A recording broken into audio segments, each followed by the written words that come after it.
आइए सुनते हैं आज की कहानी। आज की कहानी है संतोषी सदा सुखी। किसी नगर में हरिदत्त नामक एक ब्राह्मण परिवार सहित निवास करता था। वो मन लगाकर अपने खेत में काम करता, परंतु फिर भी उसे पर्याप्त आय नहीं होती थी। उसका जीवन दुख और कठिनाइयों से भरा था। एक दिन ब्राह्मण अपने कार्य समाप्त करके थोड़ा विश्राम कर रहा था कि उसने समीप की रेत के टीले पर एक भयंकर सर्प को फन फैलाए बैठे देखा। ब्राह्मण ने सोचा कि ये मेरे क्षेत्र का देवता है, इसकी पूजा न करने के कारण ही मेरा परिश्रम सफल नहीं हो पा रहा है। अतः उसकी पूजा अर्चना करने का निश्चय कर ब्राह्मण सीधा घर गया और एक पात्र में दूध भरकर ले आया। पात्र को सर्प देवता के सामने रखकर बोला, देवाधिदेव, आज तक मैंने आपका स्मरण करके पूजा अर्चना नहीं की।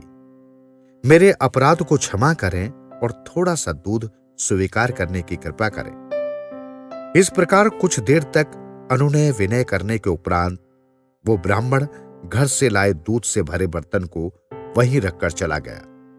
अगले दिन सुबह जब ब्राह्मण बर्तन उठाने गया तो उसके आश्चर्य का ठिकाना न रहा।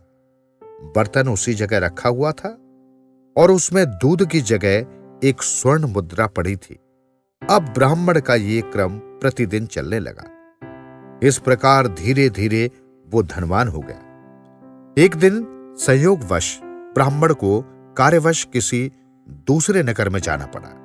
उसने अपने पुत्र को बुलाकर कहा, पुत्र, मैं किसी कार्य से दूसरे नगर जा रहा हूं। सर्प देवता की आराधना में कोई बाधा ना आए, इसलिए तुम हर रोज शाम को एक बर्तन में दूध भरकर रेत के टीले के पास रख आना और प्रातःकाल जाकर उसे उठा लेना। उसमें तुम्हें रोज एक स्वर्ण मुद्रा मिला करेगी। यही सर्प देवता का हमारे लिए प्रसाद है। पिता के आदेशानुसार सायंकाल होते ही ब्राह्मण का पुत्र दूध से भरा बर्तन रेत के टीले के सामने रखाया। प्रातः होते ही जब वो उसे उठाने गया तो उसमें स्वर्ण मुद्रा मिली।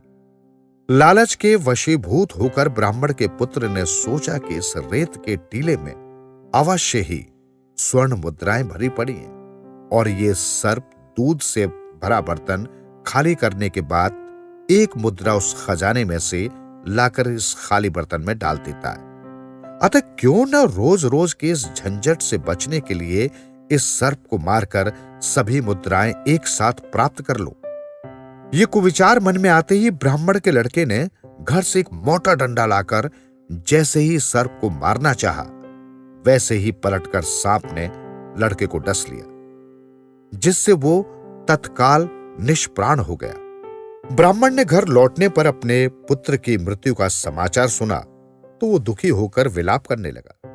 लेकिन जब उसे पुत्र की मृत्यु का कारण पता चला तो दुखी मन से बोला, मृत्यु का कोई दोष नहीं, मेरे पुत्र ने स्वयं ही मृत्यु को आमंत्रित किया था। अगले दिन शाम को दूध से भरा बर्तन लेकर ब्राह्मण उस रेत के टीले के पास गया और सर्प देव की स्तुति करने लगा, लेकिन सर्प अपने बिल से बाहर नहीं निकला। हे सर्प देव, क्या आप मुझसे रुष्ट हैं? अपने बिल से बाहर आकर देखिए, मैं प्रतिदिन की तरह आपके लिए दूध लेकर आया हूं। ब्राह्मण ने कहा।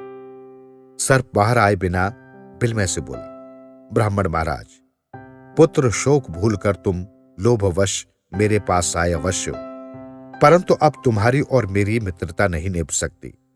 तुम्हारे पुत्र ने लोभवश मेरी हत्या करनी चाहिए और मैंने प्राणों की रक्षा करते हुए उसे डस लिया।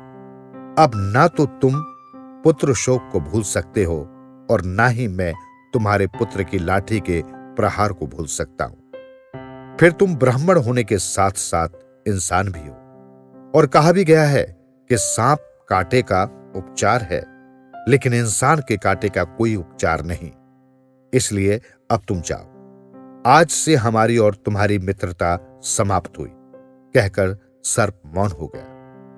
सर्प के कथन को सुनकर ब्राह्मण अपने पुत्र की मृत्यु का शोक और उसकी मूर्खता पर पश्चाताप करता हुआ अपने घर लौट आया। इस कहानी का सार बस इतना है स्वर्ण मुद्राओं के लोभ में ब्राह्मण पुत्र की मृत्यु तो हुई ही, सर्प और ब्राह्मण की मित्रता व विश्वास भी खंडित हो गए। लोभ लालच व्यक्ति के होशो हवास के साथ साथ उसका विवेक भी छीन लेता है। जो मिल रहा है उसे पाकर ही संतोष के साथ जीवन व्यतीत करना चाहिए।